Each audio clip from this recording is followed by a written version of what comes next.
State your name for the record. Cade Richard. All right, Cade, we were looking at the initial move. What the initial move means is as I lift up this leg, I get my entire body moving forward. So there's two ways we can measure this. We can measure this, number one, if I put this on the back hip, I'm going to take it to the top of your leg lift. So we only moved it, there's my top right there. We only moved it, what, maybe about an inch or two? Let's look at the next one where I said, hey, let me show you the other way that you can measure it.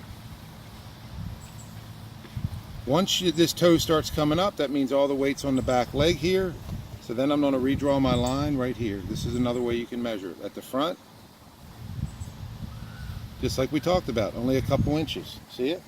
Now let's look at the next one, because I asked you to go to ludicrous speed when you were going to your initial move, which means as you lift your leg up, we're moving our body forward. This is how we add momentum into the stride. So now that I know the weight's on your back leg, I'm going to redraw the line at the hip. That's not a good line. There's our hip right there. Top of the leg lift. Look how much more room. Okay, so the second one is what I'd like you to do. Now watch what happens if I move it in the front. I'll switch the line and I'll move it to the front. Top of the leg lift.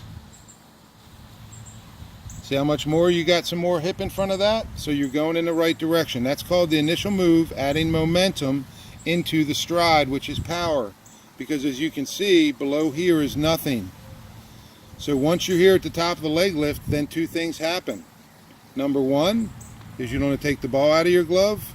And number two, to control that penguin fall that you're about to go into, you bend the back leg, and that allows your hips to move forward and down.